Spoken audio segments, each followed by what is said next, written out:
Bismillahirrahmanirrahim. Assalamu alaikum. Welcome to the Situation Room. I'm your host, Khalid. But a lot has happened, ladies and gentlemen, since last night because of India's blatant aggression across the border in Pakistan, as a result of which 26 innocent Pakistanis have been martyred, 46 injured in this blatant aggression that has happened inside of Pakistan.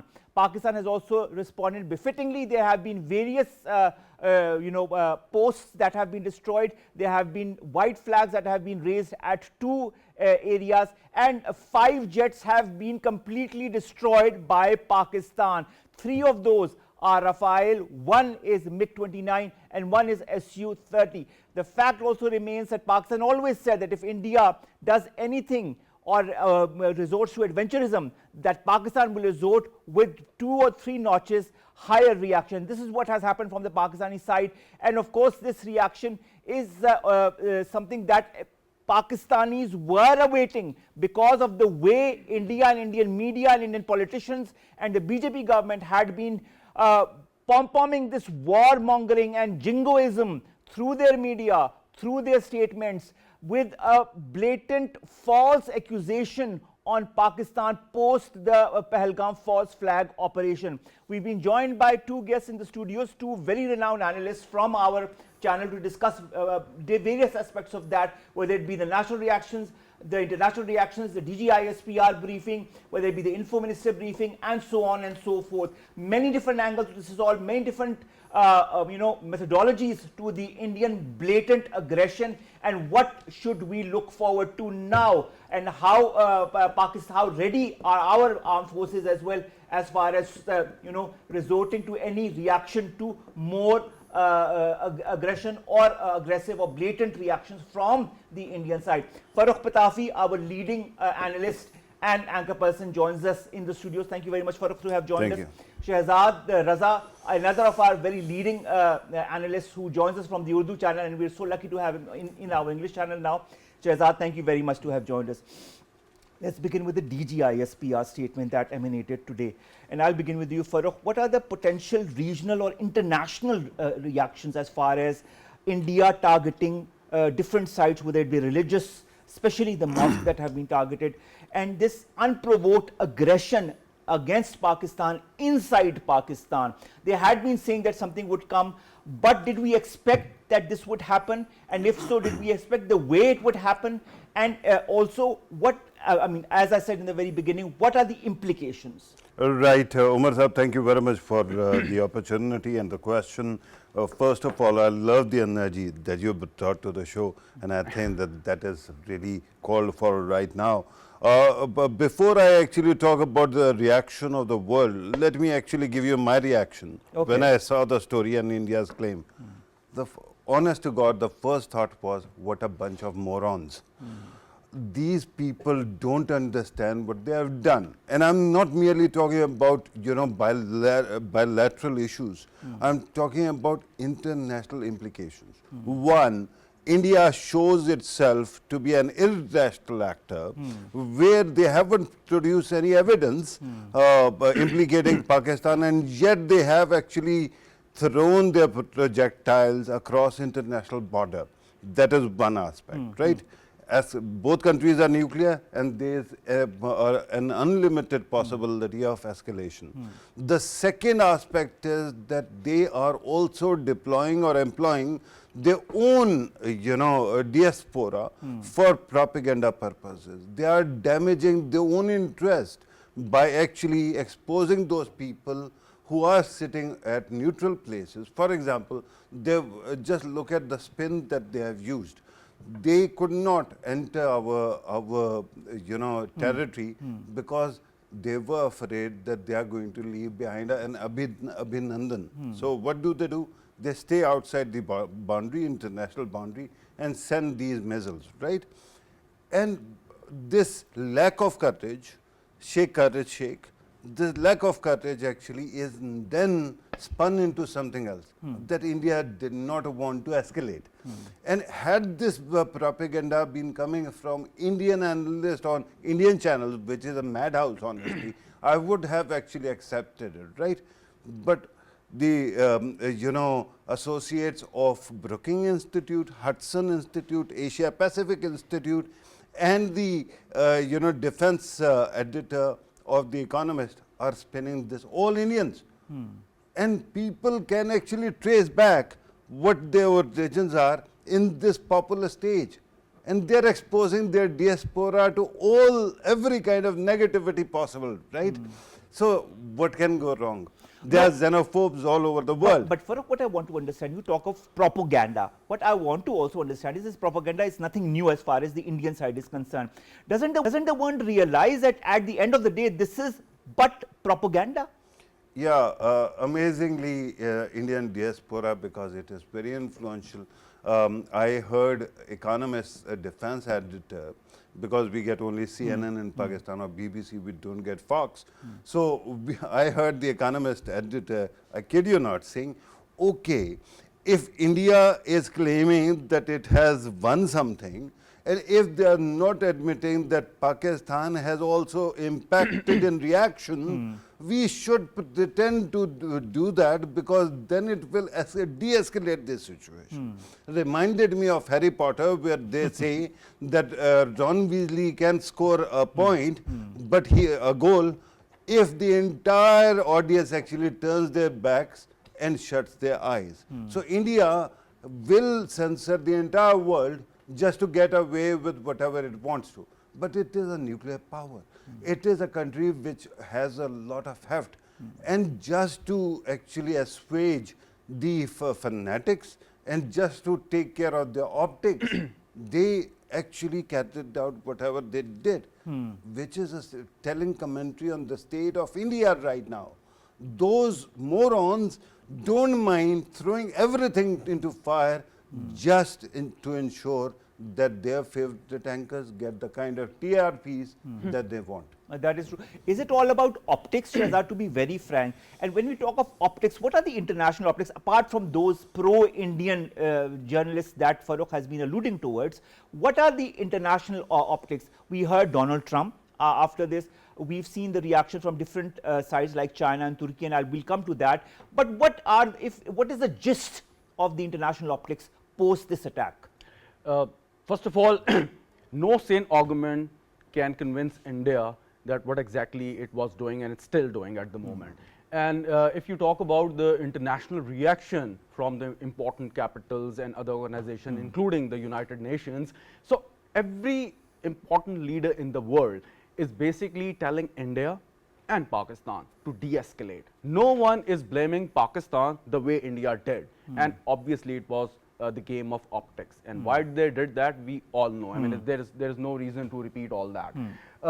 But my point is, what exactly India achieved attacking Pakistan? I mean, there is a sharp difference what we did in our self-defense and in reaction, and what exactly India did. I mean, 26 civilians, according to DG ISPR, lost their lives in Pakistan. 46 injured. And 46 injured, exactly. And they targeted especially the civilian population, the residential area. But what we did, we targeted the military installation. Pakistani forces never ever targeted a single individual as far as the civilian were concerned in India. I mean, it's a marked difference, I mean, if you see whenever such sort of escalation takes place. The thing is, India was never interested in honest and transparent investigation into Pahalgam incident. Pakistan offered time and again. I mean, they were an impartial inquiry, but they never even reacted to that. Of course, China, Turkey, UAE, France. I mean, there are so many countries which offered that we could be, the independent investigator or mediator into that complicated incident, which was in fact a false flag operation, as you just mentioned in your opening. So, but India was never interested, never ever entertained any request of Pakistan, which Pakistan been forwarding time and again. Farrukh, impartial inquiry. Why is India so impartial to impartial inquiries? Allude to it, actually, because that will expose their own weakness. You know what they have done immediately after this? In order to scapegoat somebody, by the way, you realize that Pahalgam and Anantnag, these areas are not covered by Indian Army, they're covered by CRPF, which is essentially a central police, and which actually falls under the purview of the Home Ministry, right? So, who is going to be held accountable if that happens and if it is exposed? Amit Shah, a close lieutenant of Narendra Modi. So he cannot be actually sacrificed. What do? They go for the northern commander, the corps commander, and he is sacrificed, right? He becomes a scapegoat. And this has created a lot of resentment, by the way, in the Indian army also. So they couldn't go for, possibly go for any impartial inquiry.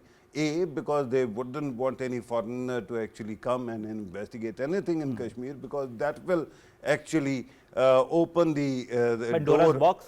Pandora's box, or lid of the worm can full of worms. But that is not all. The fact is that they haven't even flashed any evidence internationally.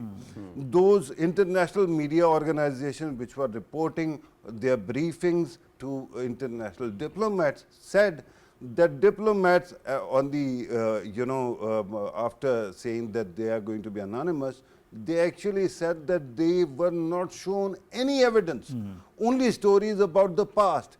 So what Even New York Times reported yeah, that. yeah, exactly. This is what I was alluding to. And then look at the whole story. And my man, what a horrible, stupid story it is. 3 people or 4 people actually cross LOC. In one of the world's most militarized zone, they cross, and they must be on feet, they cross somewhere around 200 kilometers, carrying weapons, carrying their satellite phones and food and provisions. They go to a place called Pahalgam, which is 200 kilometers, as I told you, and then they first actually conduct the recce of the place. The next day they come, and there's no police. There are 1,500 people there, but there is no vigilance, right? They totally kill people, mow them down, and then they walk away. And India has not been able to apprehend them even now. Yes. Yeah. This is what Narendra Modi, they are going to find them in any corner of the world. But A, there is no identification of those people. 2, there was nobody around, all those tourists around. When you know that this is a highly militarized zone, how come? I fail to understand, even as a layman, forget being a journalist, I fail to understand as a layman, how come in a place where there are 700,000 plus troops, how come where, as you said, the Indian police is in charge of an area, that there's not even a single policeman. But 20 minutes after this incident happens, an FIR is registered. 10 minutes after the incident, we see hashtags starting appearing on social media. Yeah, absolutely. And this actually tells you how bad India has become in spinning stories, right? But look at their attempts, and that is obnoxious actually. I give you 2 examples, right? They waited for 15 days because of diplomatic pressure, but now they're spinning it that we waited for 15 days and Pakistan did not act. You did not give us any evidence, morons. You were supposed to actually at least show us something to act on something, right? Exactly. Number 2, their president, his 56 inch ki chhati and all that, bagatelle, what does he do? He calls this operation Operation Sindoor, right? You know what are the misogynistic actually angles to it, right? When this issue is highlighted, now they're saying, oh, there were women who lost their husbands, so therefore we called it Operation Sindoor, right? Look at the horrible, disgusting misogyny, and then the spin also. And sadly, every Indian channel, including the YouTube moderate ones, are actually spinning with it. Oh. Because they have to spin with it, they are, if they are not part of the Godi media, they are being pressurized to be part of that media and to, follow a certain narrative. Forgive me for saying very blunt thing. While we keep on actually complaining about Modi's India and whatever madness there might be from the hardliners, I tell you, when it comes to India, they're moderates. I'm talking about public intellectuals. They are also very bigoted. They lose all agency and they start portraying Pakistan as a land of Neanderthals the moment they get an opportunity to do so. Do you want to have examples? Javed Akhtar. Everybody is actually praising him, and he is, by the way, a proof that, Even the intellectuals are Yeah, no, but there's this theory of evolution. It proves things don't evolve. Unfortunate as it might be. Shahzad, how significant is the downing of these 5 fighter jets, 3 Rafales included, and of course the MiG-29 and the Su-30 by the Pakistan Air Force in the broader context of our air superiority and military deterrence in South Asia? I mean, it was not surprising. What we did in 2019 was, again, it was a action replay of what we did 6 years ago. So the superiority of the Pakistani armed forces is established, and I mean there was a report in the media that the shares of the company Dassault Aviation, which manufactured Rafale, were down. By Just 2 point something percent, if I'm not whatever. wrong. But I mean, that company was making hell of a profit just a couple of months from now. But now the shares were down. Why? Because the stupidity and incompetence of the Indian Air Force or the pilots, that they managed to, get those airplanes, state-of-the-art airplanes, destroyed by the Pakistani Air Forces. And mark my words, of course, India has much larger and resourced army. I mean, they have all their resources in their hand. Their GDP is like 800 times larger than us. So, I mean, it is obviously inconceivable that how could it happen, and the answer is very clear, that kind of the training and the, what we call in Urdu, the jazba we have, and obviously the lies of Indian media and the Indian government is really not supported what their armed forces are doing. I mean, they are just following the orders, of course, but what exactly happened on the ground, I mean, it's totally not in the mind of the politicians sitting in New Delhi, maybe looking for their another win in Bihar election, or in next year, like 4 or 5 states are going to be in the elections. So they are just making the mood of the Indian public at the moment. All and right. of course we talk about the commitment trap and everything, but in the end it's all about the popularity, and it was an easy sell. I mean, Pitafi Saab might agree with me that anti-Pakistan sloganeering is the Always easiest works. sell. Always works in Indian elections.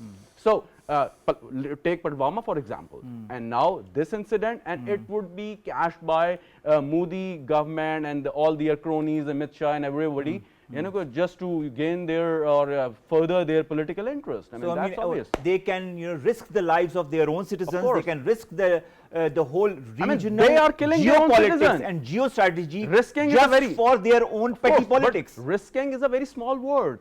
They killed their own citizens. I mean, look at the audacity they have at the moment. Agreed. Killing their own 26 people just to get some sort of There political was one mileage. Nepali. There was one Nepali as well in there. One Nepali, yeah. But All still- right, Farrukh, I'd come to you. 6 locations were targeted in Pakistan as per the DGISPR briefing. He emphasizes Pakistan's right to respond at a time and at a place of its choosing. What strategic options, as an analyst, as somebody who understands things much better than many of us do, what options are available to Pakistan to effectively counter and deter future Indian aggression? Right. I think that to answer your question, our actual answer. Okay. Farrukh, we have to cut you short. Hamid Mir joins us online. Hamid Mir Saab, thank you very much to have joined us. Hamid Mir Saab, I do understand, I just understand the Indian mentality behind these attacks that happened late last night. What do you, take out from the whole methodology from the Indian side, starting from the media jingoism to last night? You see, actually, they targeted some civilians in Pakistan and Azad Kashmir. They killed innocent women and children, and they thought that they will make some claims that we have killed some terrorists, like they claimed in 2019. In Balakot, they dropped some bombs and made big claims that they have destroyed some terrorist training camp, and they said that it was a training camp of Jaish-e-Mohammed. And in reality, there was no training camp in Balakot. So they repeated the same exercise in 2025, But this time, Pakistan Air Force responded them very quickly, and they destroyed their 5, 6 jet planes. And also, Pakistan Army responded back very quickly and destroyed the brigade headquarters, battalion headquarters, destroyed their checkposts on the line of control. So you see, they were not in a position to claim that they have destroyed some terrorist training camp. And that's the reason that now they are on the back foot, because on the diplomatic front, their position is very weak, because Pakistan have provided evidence that in last night attacks, they have killed some innocent children and women. So that's why now their position is very weak on a diplomatic front, and also they are very weak on the military front. So I think that they repeated the mistake of 2019, and that's why they are on the back foot. All right, but Hamid Mirza, what now? What happens now? As I was talking to one of my analysts, the DGISPR says Pakistan has the right to respond at a time and a place of its choosing. What options does Pakistan now have strategically, politically, diplomatically? I think, first of all, Pakistan must suspend the Shimla Agreement. When the Indian government suspended the Indus Water Treaty, at that time, the National Security Committee issued a statement, and they said that we have the option to suspend the Shimla Agreement. I think now it's the time that Pakistan must suspend all the bilateral agreements with India, because they have also violated a bilateral agreement on Salal Dam. Pakistan and India signed a bilateral agreement in 1978. At that time, Mr. Atal Bihari Vajpayee, the Foreign Minister of India, so he signed it from Indian side, and Agha Shai was the Secretary of Foreign Affairs of Pakistan at that time, and the Salal Dam agreement was signed. Now, India violated that agreement by stopping the water coming to Pakistan. So they have provided enough justification to Pakistan to suspend the Shimla Agreement. So I think it's the time that Pakistan should suspend the Shimla Agreement. All right. What else? What other strategic options do you feel Pakistan needs to apply now under the current circumstances, under the fact, as you yourself say, that India is on the back foot? See, if we suspend the Shimla Agreement, it will be a very, very big diplomatic step, because the Shimla Agreement converted the old ceasefire line into a line of control. So if a Shimla Agreement is suspended, then line of control will also be suspended, and the Kashmiris on both sides of the border, they will have the right to cross freely. In the past, the Jammu Kashmir Liberation Front and many other Kashmiri outfits, they announced to cross the line of control. But because of the Shimla Agreement, Pakistan was bound to protect the line of control. Now, if Pakistan suspends the Shimla Agreement, it will boost the freedom movement in Kashmir, and it will create more problems for India. All right. Shahzad. Hamid Mir Sahab, Assalamu alaikum. Shahzad Raza here. I just ask one question. India always use its illegally constructed water reservoir, Kishan Ganga, Baglear, against Pakistan. And there are reports that they attack Neelam Jhelum water reservoir inside Pakistan. So the question is, do we reserve the right to attack those water reservoirs in case the escalation is increased in the days to come?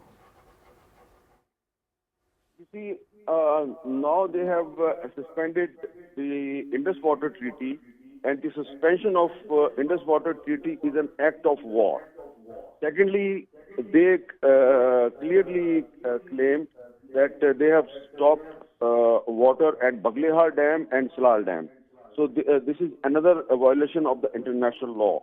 So if they have started violating the international law, then in the coming future, if they will not restore the Indus Water Treaty, then Pakistan have the right to target not only Baglihar Dam, but also Pakistan have the right to target Kishanganga Dam and Salal Dam. All right. Thank you, Hamid Mir Sahab, to have asked that question. Also, Hamid Mir Sahab, all right, that was Hamid Mir, leading journalist and analyst, also joining us and giving us his interpretation of these latest incidents that have rocked Pakistan. Farrukh Pitafi, majority of the targets have been mosques. Is India deliberately trying to target mosques? Is there a religious angle to all of this? Oh, of course, India's Islamophobia under Modi is quite known, right?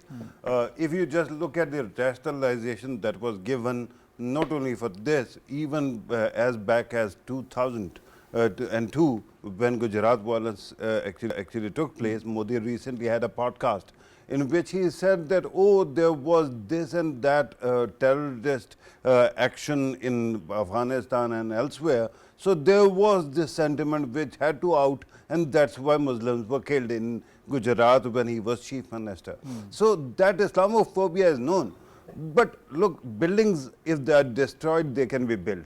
Human lives that are lost cannot be brought back. Agreed. And yesterday, last night, the most obnoxious thing that I saw on international television, especially when the Indian diaspora was being leveraged, was the claim that no civilian was hit. And we could see the bodies of kids, 3-year-old, 4-year-old, 6-year-old. What kind of world it is where India, and by the way, the extremists in India believe that every Muslim, and by virtue of that, every Pakistani by birth is a terrorist, right? Look at the kind of spin they actually make, and that's why they think it is kosher to kill anybody in Pakistan, right? Your own 26 people died, and we condemned it, everybody condemned it, right? But sad fact is that more people died when Donald Trump was in Delhi and there was violence on the streets of India's Delhi, right? In hate crimes against Muslims.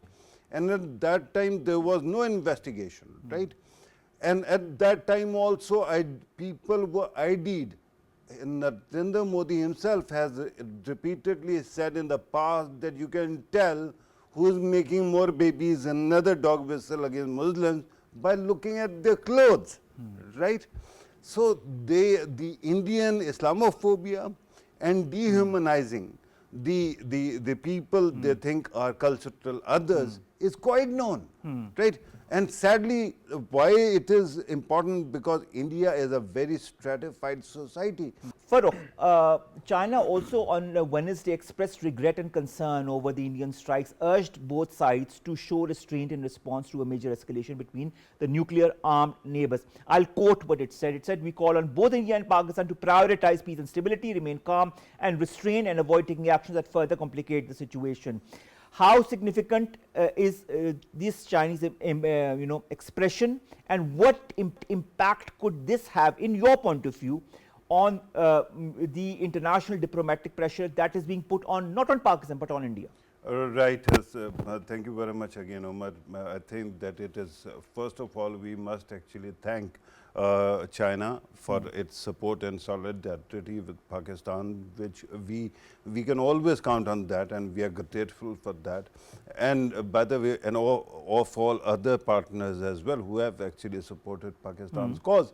But here's the thing, China can support Pakistan, China does support Pakistan. I think that is why Indian government at this moment is pretending that by just lobbing number of missiles into Pakistan, everything is now hunky-dory, right?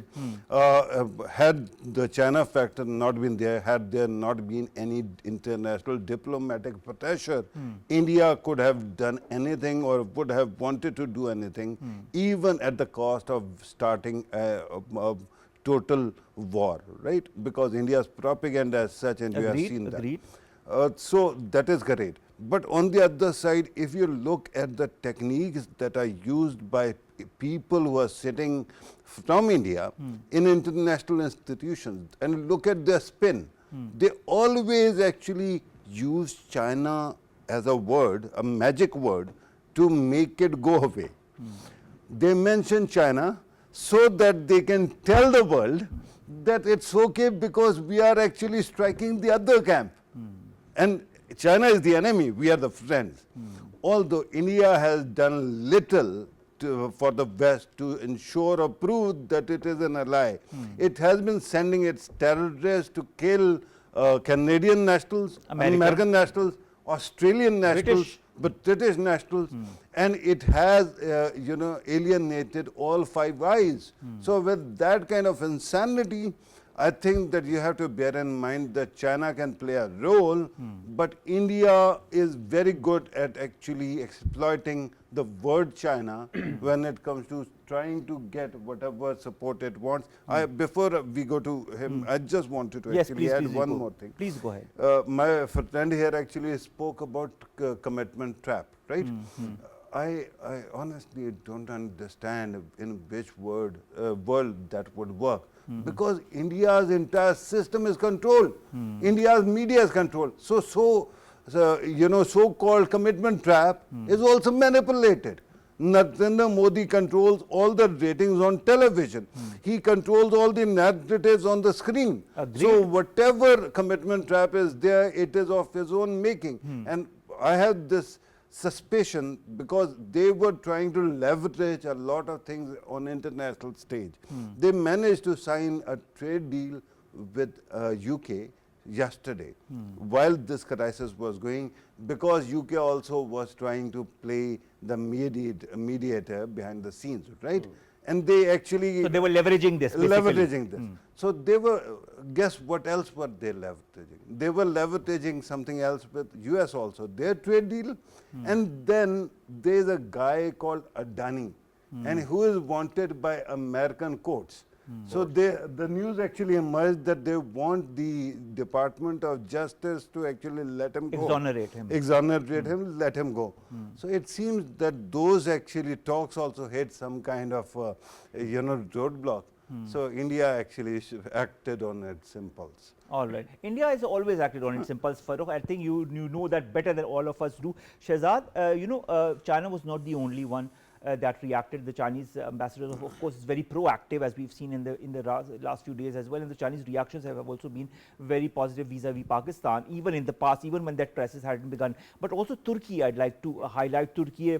The foreign minister of Turkey also called our foreign minister and deputy prime minister and expressed its country's solidarity with Pakistan against India's unprovoked aggression, quote unquote. How significant is this expression of solidarity as well with another country that is very important to Pakistan? I mean, the relationship between Pakistan and Turkey, it's obviously, it's not hidden, and every time both countries supported each other in time of crisis. But I literally felt fascinated, or it was a strange kind of a situation when India was really frustrated the way OIC reacted.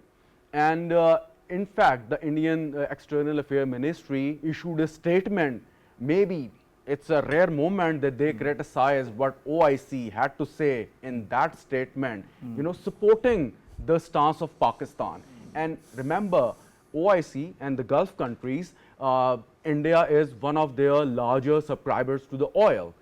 Despite the fact that India has this leverage of buying billions of dollars of oil every year from the Gulf states, still OIC, of course, the Arab countries, they have their strong position in the OIC, they supported the stance of Pakistan. And why they did that? Because, of course, India was lying to the entire world. And but a lot of countries still accept Indian lies and turn a blind eye and a deaf ear to whatever India is doing because it suits their purpose. No, but in that particular incident, not even a single country, tell me if I'm wrong, that was in fact supporting India attacking Pakistan or anything. Every country in the world, they are basically trying to tell the both countries, Pakistan and India, to de-escalate and hold independent and fair inquiry. Some of them offered their services that we are ready to mediate between the two countries, but India is not listening. And why it's not listening? Not because they don't trust those countries, but why? Because it was a false flag operation orchestrated by RAW and the Indian deep state. All right. Farrukh, I'd like to understand what are the geostrategic implications for Pakistan and India following this?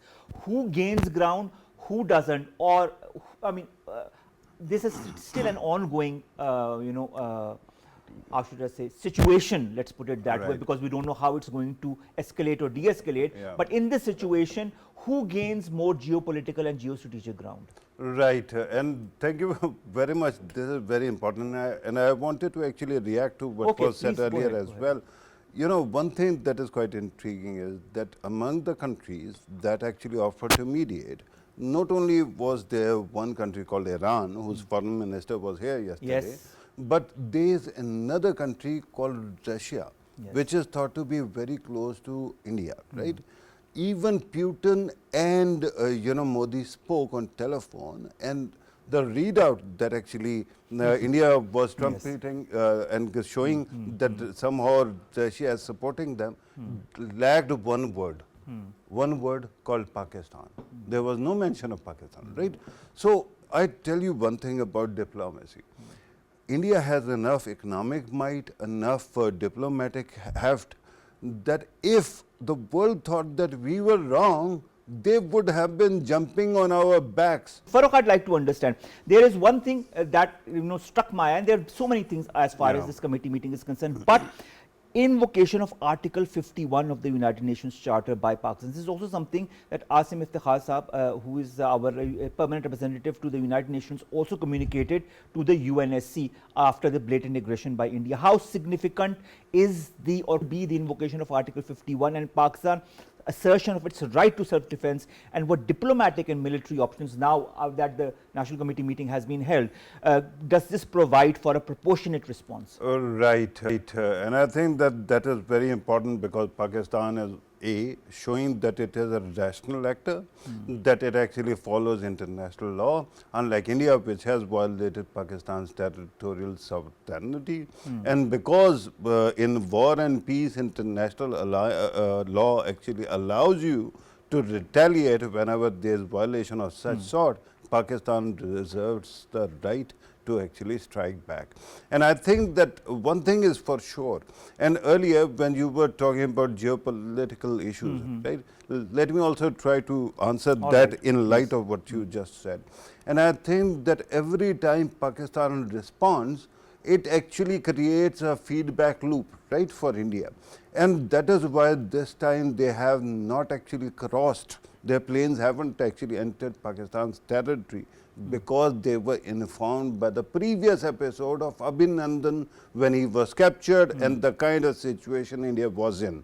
So Pakistan already, in my view, by responding, retaliating last night, has inflicted enough damage to India to remind it that there are certain deadlines you cannot cross. Of course, Pakistan still has these unresolved matters. For example, as was said by Hamid also earlier, that India has also suspended or held in abeyance IWT, right, Indus Waters Treaty. Because of that, it complicates the situation because India seems to be full of hormones. This hormonal attitude has to be tamed down and tamped down, right? Even if your response is not only kinetic, you have to actually respond in kind as well.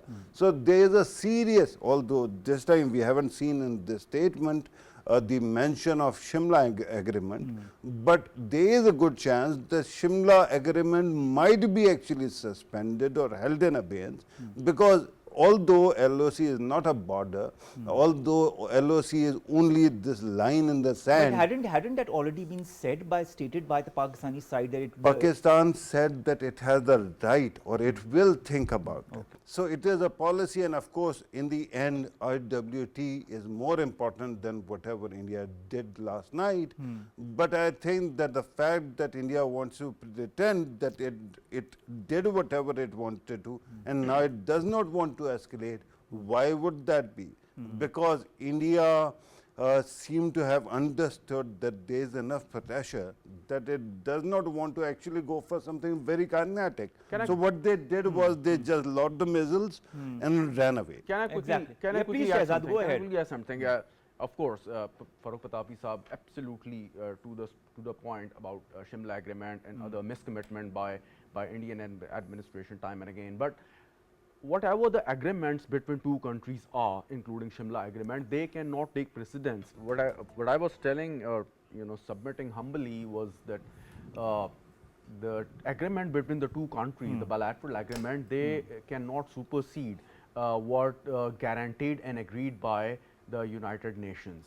So the Shimla Agreement, if it stands or revoked by any of the parties, it really cannot change the status of Jammu and Kashmir, Indian illegally occupied Jammu and Kashmir, and the UN resolution which are on the agenda. Yeah, I think that you actually, what has happened is that you thought that I am actually connecting the two. No, hang on. I'm not what denying. I'm saying is that using one as the bargaining chip to actually put pressure on the other. So this is how it works. But my point that Shimla Agreement, it was signed and agreed upon in a certain environment, in certain context. All right. But even after, India didn't even honor the Shimla Agreement. Never ever entertained the calls and the request of Pakistan to discuss the disputed issues, be that small issues or core dispute like Jammu and Kashmir, on the dialogue table. India was shying away from the dialogue process for many, many years and the decades. You understand this. All right. And the thing is, as far as the Indus Water Treaty is concerned, I mean, India is violating Indus Water Treaty for so many years. We are not getting the correct and authentic data. For 2 decades, actually. For 2 decades. Exactly. I mean, they are building reservoir, choking over. They have been violating it since so long, and then they are openly, Of course. stating to the opposite that we are Exactly. agreeing And to it until and such time that they put And it I in fully endorse appearance. Hamid Mirza when he said that while they are attacking Neelam Jhelum water reservoir of Pakistan, we deserve the right to illegally constructed Kishan Ganga and Baglayar Dam. I mean, but it is up to our civilian and military leadership what they deem fit, how to respond later on if the escalation grows. That is Right, so. but I just wanted to add to what was said about Indus Waters Treaty, regardless of whether it was being violated or not. Having that, holding that in abeyance is going to be one unique case of an upper riparian country going outside the treaty to actually either suspend it or to actually dissolve it. Why? Because no other country, upper riparians, don't do this. But Brazil is a classic example, which is the fountain of so many waters in the region in Southern America. But they have never dishonored their own agreement. So in this protester release that you actually, that we were talking about NSC, the fact there is one word, against sanity, India has done this. But do they have the That is another question altogether. But for the sake of international sanity, it is important that Indus Waters Treaty comes back and India honors it. Regarding the LOC and regarding, we know about Kashmir and we know about Shimla, they only use Shimla to undermine UN resolution. Otherwise, they have been actually moving the goalpost. First it was international issue, then it became bilateral issue, and now it is so-called a two-tongue. So India has been doing that for quite some time. And India will continue to do that. We will continue with that discussion. We have to, Rehman, go to some of the public sentiments that have emanated also around this violent aggression by India on Pakistan. So let's see some of those sentiments. India in its cowardly attack has hit multiple sites in Pakistan, and we are standing on the roads of capital to ask people what are their spirit and how do they see the escalated tensions between Pakistan and India. Actually, India has done the very cheapest action in the night time where they attacked our country, and inshallah Pakistan army will face it very bravely. And Pakistan army already give them the very good answer in the night time where they attack their 2 drones, one drone to Rafale's jet, and as well in the Sialkot, in the Muzaffarabad area. Pakistan army is very good in the battlefield, and we are with our country, with our Pakistan army, and I know Pakistan army can defeat India in the minutes. and India will face the consequences. Pakistan army will retaliate with the powerful force, and India will gonna face this time a very, very, very devastated loss. We have been, asking them for a diplomatic resolve. We've been asking them to come on the table, do the investigations, provide us with the evidences. They have failed to do so. And as a result of this, to control the aggression of the Indian public, Modi has done this out of his anger. So how do you see all of this situation? It was a very cowardly move because they didn't give us any evidence for the Pahalgam attack. There wasn't anything. Pakistan kept on asking for evidence or something that they show us. They did not. And out of nowhere, they started attacking our places. And they did not attack, army barracks or anything. They attacked civilians. They attacked. I saw children dying in the news. Like there were 4 to 5 children in Bahawalpur that just died under the missile. That was pretty coward. So yeah, that is my stance on this. It was a very, very coward move by Narendra Modi. So what I want to tell them is we're not terrorists. We're civilians, we're good people. And all of this was a false propaganda against Pakistan. And there's no evidence. If it was actually real, there would have been evidence. And they haven't given us anything till now. And they've just attacked. And that is pretty wrong and bad. But the good thing is our defense, our Air Force, Army, Navy, they're very, very active. And they retaliated very, very well. I was awake till 5 a.m. in the morning.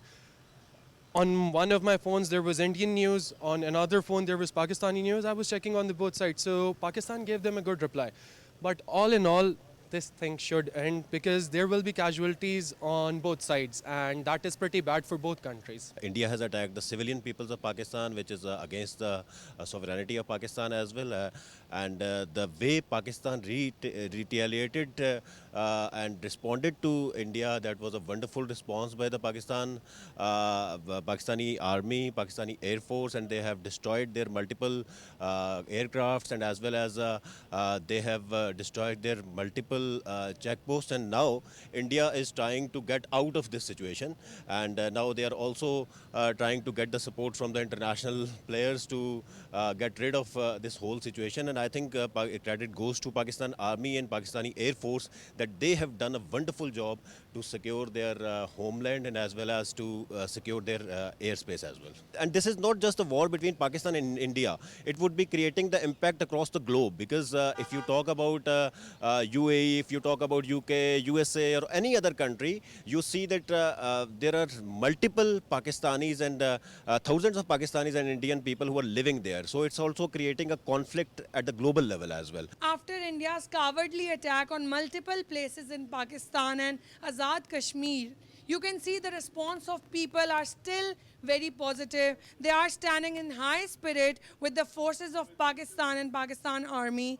They've put their full faith on the armed forces, and they think that now is the time when we should respond. And as said by DGISPR, we will respond according to our choice of place, our choice of time, and we will reply back with full force.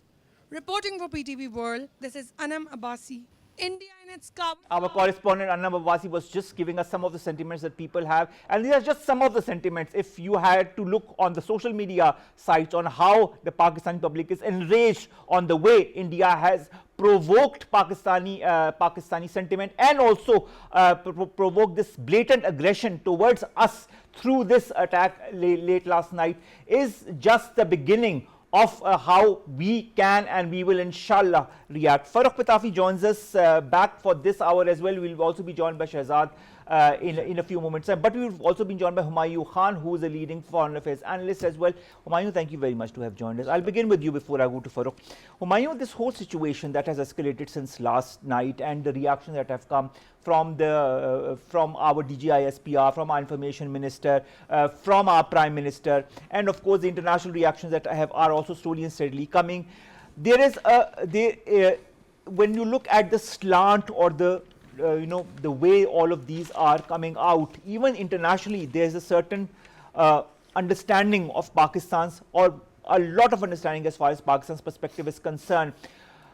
In the hours or in the days to come, what is or what should Pakistan's strategic or diplomatic moves following this violent aggression? I think, thank you very much for asking me to be here for this very important transmission. I think if we take Pakistan's position since April 22nd, from that day till today, we have a very consistent position. The first one was we condemn what has happened in Pahalgam. There's no doubt about that. The second one, we asked for an impartial investigation of the incident. And even today, when we have our National Security Council meeting, it was reiterated the same thing that, we offered that, which was rejected by the Indian side. It was accepted by international community. It was accepted by different diplomatic sources that we have communicated personally and internationally when we have seen. So I think Pakistan's stance should continue with that. And the second one is we do have the right under Article 51 in self-defense, we can retaliate. And I think the military leadership has already been given this task to go ahead and find an appropriate time and place where they could reply or respond to this blatant aggression from the Indian side. So I think the policy of Pakistan, which started on April 22nd, is going to continue. We will diplomatically engage with our partners. We will explain them what has happened. We have taken few of the friends yesterday to the so-called terrorist sites in Azad Jammu and Kashmir, and there were more trips planned today as well, in Muridke. In Muridke as well. So the world has come to realize that, the way India has been blatantly lying about what is state-sponsored terrorism, and then what other international agencies, I'm sure you must have known and our audience must have known, these Five Eyes intelligence agencies for last many months and almost a year or so, the Canadian, the Australian, the UK, the New Zealand and the Americans. The Department of Defense, DOJ has given this statement, FBI has given this statement, the Canadian Prime Minister has given this statement, Qataris have arrested the Indians diplomat who were involved in different espionage Pakistan has done. So I think the state-sponsored terrorism narrative which India was trying to shed, everybody now knows. And I think we should continue with this clear policy that we want impartial, transparent investigation of any such incident, and then the world should know what India has done already. All right, Farrukh, I'd like to come to you also regarding the statement of the National Security Committee. It says, quote, I'll just one part of the statement, it calls upon the international community to recognize the gravity of India's unprovoked illegal actions and to hold it accountable for its blatant violations of international norms and laws. What steps now should Pakistan take to ensure sustained international attention and support at the international fora, including the UNSC and other important fora like the SCO, of which India is also a part, the OIC and others? Right. Regarding SEO, there's one problem because SEO, whatever you adopt there has to be through consensus. So that becomes a problem because you have just highlighted India as a member also. But regarding other bodies, look, there's a clear emphasis by the world that kept on asking for restraint, right? Unfortunately, at this moment, the international law is being frayed because of whatever India has been trying to do. Remember that whenever you have Nazi adjacent or fascistic government in any powerful country, what they want to do is they water down the international order, right? Because of that, India has been actually supporting extremists even in Europe, elsewhere in the world, and because of that, the international order might be diluted. All right. Speaking of the international order being diluted, I'd just like to remind our audience of the statement of the National Security Committee that just came out a few moments back, in which it was said that, of course, it was convened under the chairmanship of the PM. The forum offered Fatiha for the souls of the innocent civilians martyred in Indian strikes, extended its heartfelt condolences to the near and dear ones of the martyrs, and wished a speedy recovery to the injured. The NSC also deliberated upon the grave developments arising out of India's unprovoked, cowardly and unlawful act of war. They also talked about the night of 6th to 7th of May, where the Indian Armed Forces launched coordinated missile, air and drone strikes on multiple locations within Pakistan's sovereign territory, including Sialkot, Shakargarh, Muridke and Bahawalpur in Punjab, Kotli and Muzaffarabad in Azad Jammu and Kashmir. These unprovoked and unjustified attacks deliberately target all the civilian areas on the false pretext of presence of imaginary terrorist camps resulting in the martyrdom of innocent men, women and children, and causing damage to the civilian infrastructure, including mosques. India's act of aggression also caused a grave danger to commercial airlines belonging to brotherly Gulf countries, endangering the lives of thousands of onboard passengers. Besides, the Neelam Jhelum hydropower project was also deliberately targeted in violation of international convention. And this is what I'm going to come to you with Shahzad. Shahzad, who's now joined us again. Shahzad, the Neelam Jhelum hydropower project, as per the statement is said, was also deliberately targeted in violation of international conventions. Was this pre-planned in your point of view by India to also deliberately target such areas? While they can only win wars in Bollywood movies, the Indian really cannot defeat Pakistan in any field. Coming to Bollywood movies, I really have to say, all the Indian television shows and films that have always portrayed a negative or a false a perception of all the previous incidents that have happened. But yeah, look at the the contradiction in Indian statement and their action. In these statements, they say that we targeted the so-called militant hideouts in Pakistan. I mean, what type of militants were living at the spillways of Neelam Jhelum project? I mean, I fail to understand this. And targeting a water reservoir is a blatant violation of any international law. And depriving the people from the commodity like water, it's unacceptable anywhere in the world. And that's why I asked Mr. Hamid the same specific question. While they are not honoring Indus Water Treaty and they are targeting our water reservoirs, so don't we deserve the right to target those illegally constructed dams? We did not. We always complained to the World Bank and other international forums that the violations India is making, at the water which was of course reserved by Pakistan and Pakistan's right. So I mean, you really can expect everything from India, especially the Modi Sarkar. I mean, they are just a bunch of stupid people. They have no strategy at all. I like playing for the galleries. Playing for the galleries. I'm not going to use that word exactly, but I really wish to use several other words which is not permissible on the national state TV. We are responsible. We cannot stoop to the level of ilk like Arnab Goswami. But still, I mean, they Who need says, to understand. I hate Pakistan. I hate Pakistanis. This is what he was saying earlier this morning. He's, I don't know, but Indian media, I mean, and Farrukh Pitafi sahab really, he was justified and to the point in saying that the entire Indian population, more than 1 billion, is held hostage by a bunch of people in Modi Sarkar and the Indian jingoistic media. And now they are eyeing for their victories in Bihar and Assam and Kerala and West Bengal election in the months to come. I mean, that's the target, obviously. And they can win those elections by working on the ideas and the, the welfare of the people. Instead, they get Pakistan as an easy sell. So that's the only, I think that's the only target they are looking for. All right. Well, speaking of targets, Humayoun, let me come to the so-called terrorist camps that India has been alluding to in the last few days, months and years, so-called. That is what it says it was targeting and so on and so forth. And our forces had taken national and international journalists to these very so-called quote-unquote terrorist camps to show them exactly how equipped, quote unquote, and this is just a sarcasm, ladies and gentlemen, not to be taken seriously. How well equipped, so called, with a sarcastic touch, these areas was, nothing was there. Just to tell you, nothing was there. This is again a blatant attempt by the Indian media and the Indian government to falsely highlight issues that could further, push them to put Pakistan in a corner.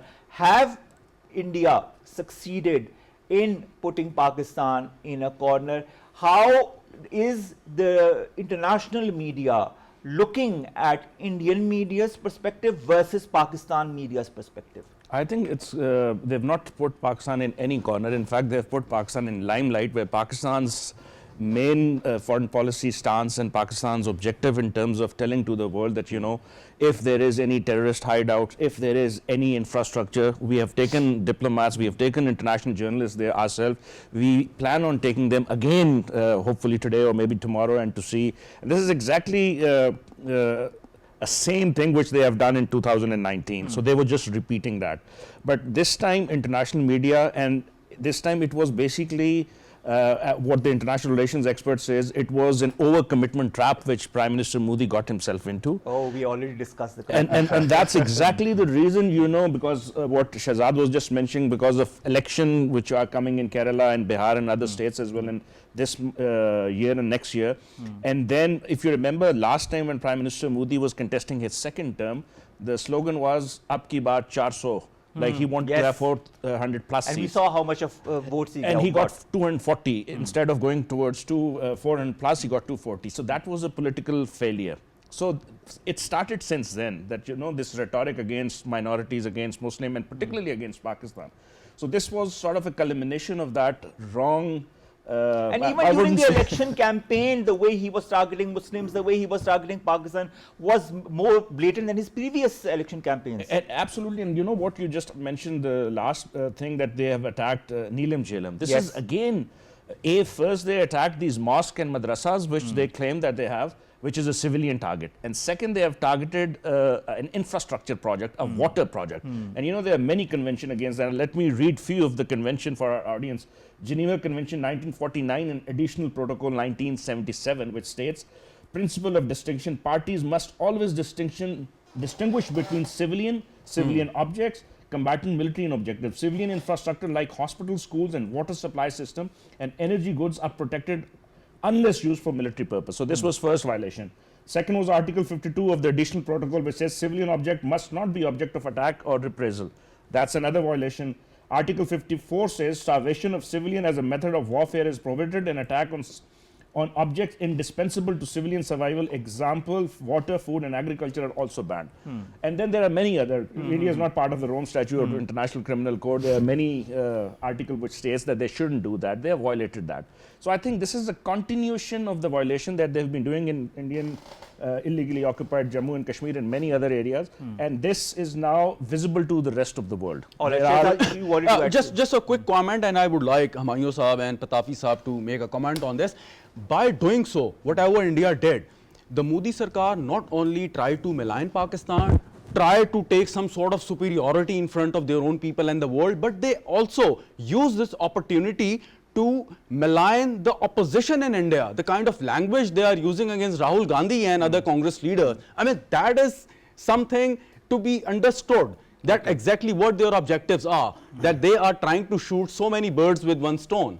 Humayoun Saab, I would like you to kill many birds with one stone. But you know, but Pitafi, regarding Indian opposition, Crimea River, they are similar kind of people. They are also equally bigoted when it comes to Pakistan. But look at the language. But look at the language, sir. What kind of language they are using against Rahul Gandhi? So who cares? Asking, but at the end of the day, I think this is more labeling them as gimmicks. Pakistani agent. I mean, come on. Okay, speaking of targets and speaking of, this very important commitment trap, I wanted to say something. Yes. You know, now that you have actually gotten it out of your system, Indians have, right? And they are pretending that they have won. Let me actually speak to the camera if you allow. Please go ahead. Would you kindly now ask the real questions?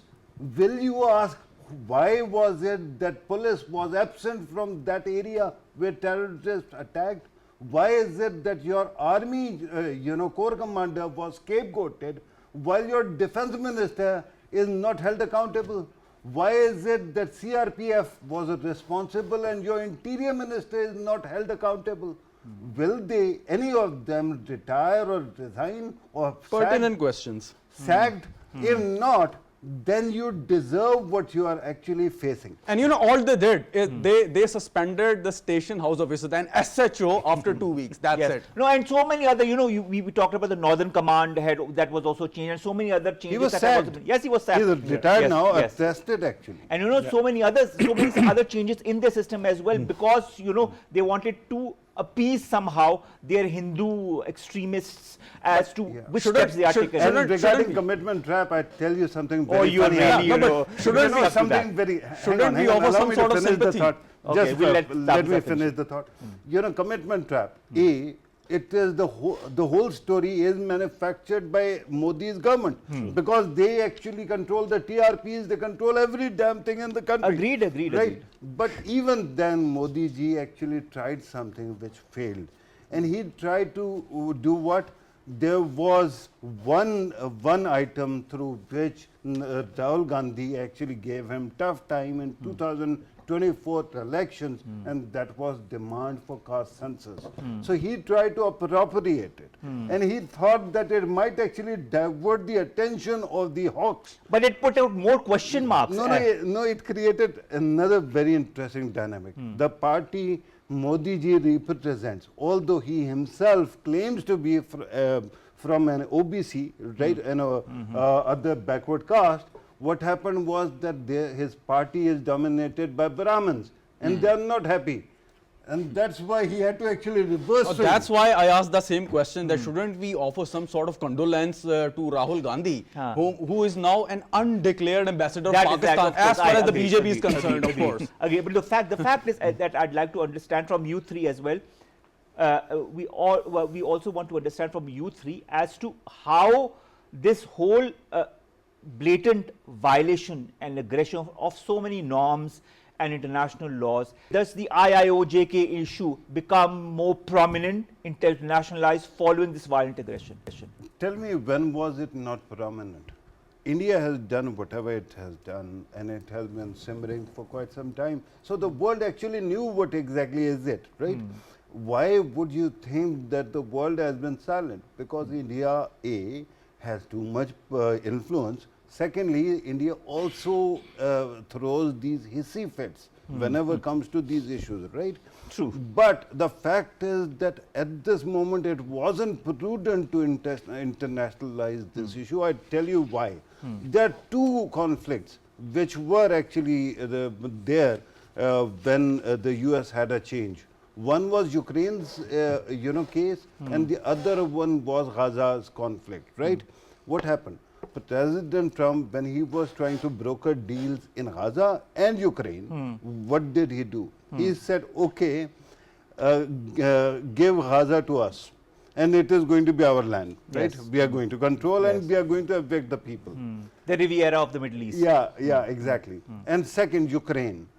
He said, okay, you want America's commitment, give us its resources, its minerals. Yes. And he signed a deal with that also. So do you want actually, there are three powers here, three nuclear powers sitting next to Kashmir, right? Do you want to internationalize the issue, India, that America actually makes similar kind of demand from you as well? So it was silly to actually aggravate this issue at this hour. But sadly, as I told you, India is not a rational actor.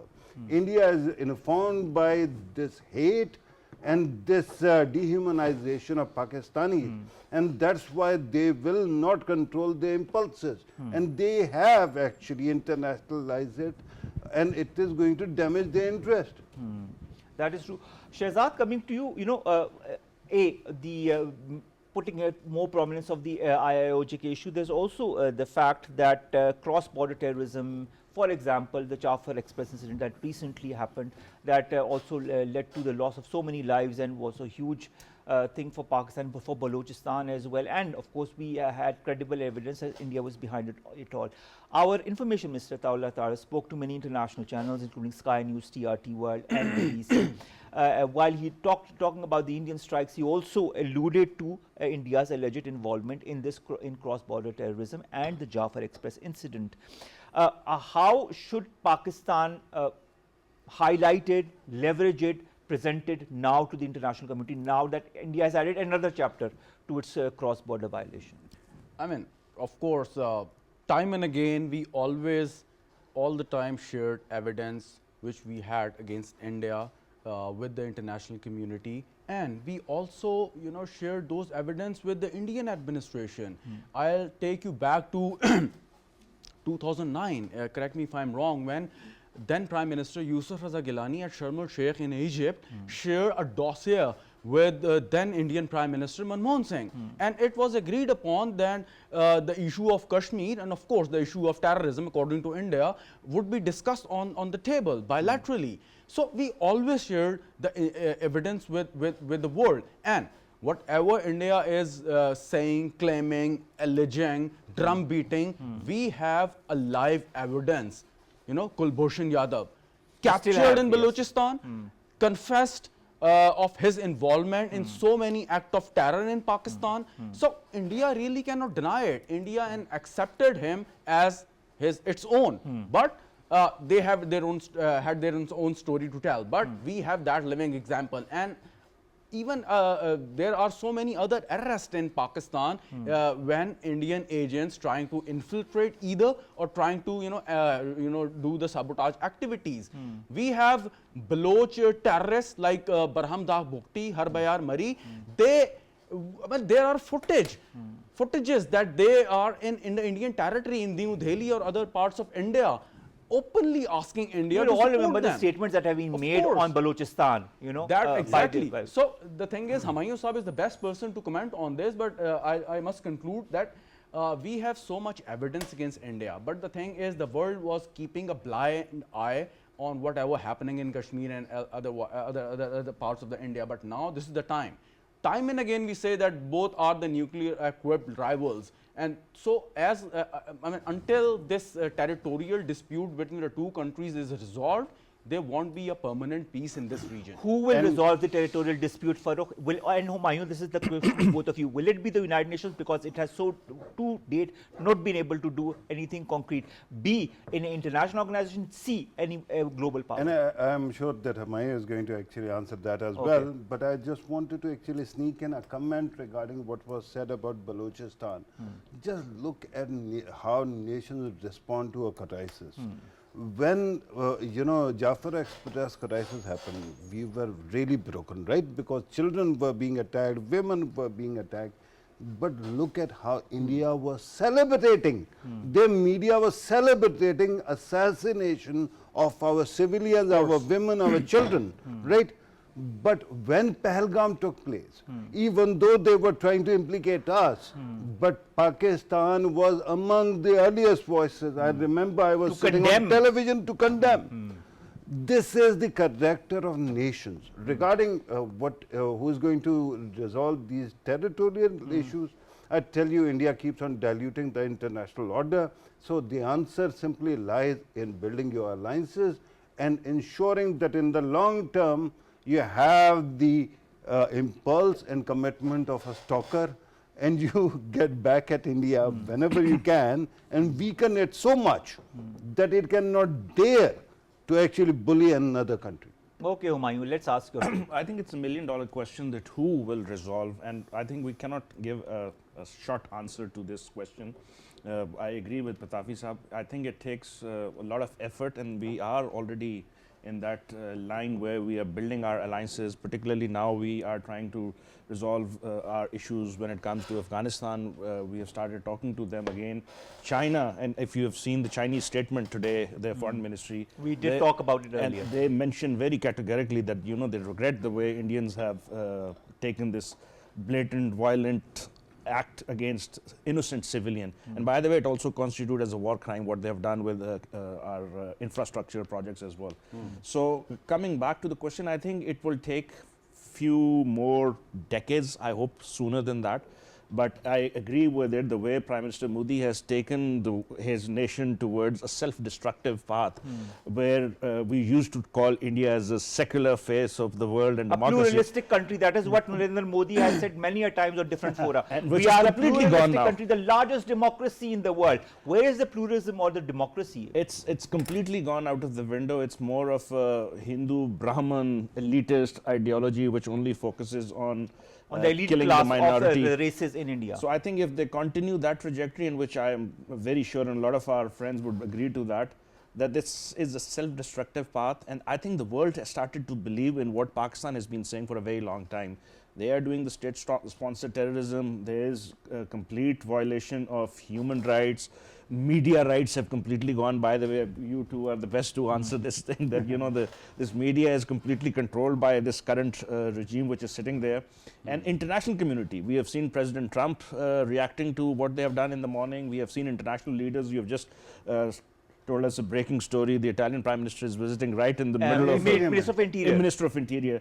So that shows, the Pakistan stance has been accepted gradually. It may take some more time, some more efforts, but I think the world is coming to the reality that, this fascist sort of a government in our neighborhood is not going to be good for the region or for the entire world for that matter. But the fact is that there are certain geo-economic gains that hinder actions taken towards India in the last few months. But will the international bodies react and take decisive action this time, in your point of view? And my second question that I already asked you, I'd also like to ask you, International Court of Justice, as Humayoun pointed out, there are installations that have been struck deliberately by the Indian side.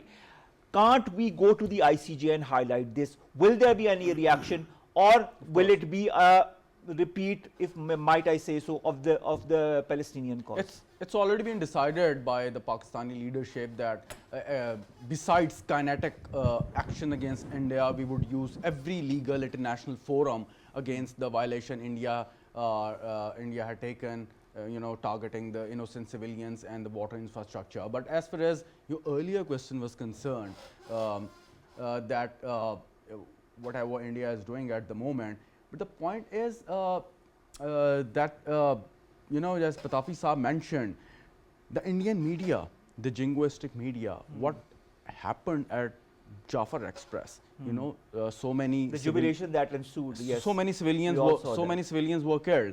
And the kind of response and the reporting I watched on the Indian media was absolutely disgusting. I mean, of course, you ask a very pertinent question, but my heart says that I should speak on this subject. All right. It was really, really disgusting to watch how they were reporting on the facts. The terrorists were killing innocents, women and children, elderly, without any discrimination. So, Indian media was trying to, celebrate it as there was a revolution going in Pakistan and Balochistan. But what happened in Pahalgam? PTV, I mean, you conducted so many programs and I conducted programs, and we were the first one. So did Pitafi Saab. Of course, including Pitafi Saab, and Humayoun Saab was president. I did not conduct, I hosted. You were part of the program, and we condemned, without any instruction from anyone. I mean, as a person, as a journalist, we condemned the attack. Whatever happened was disgusting, and no religion, no principle allowed it to happen.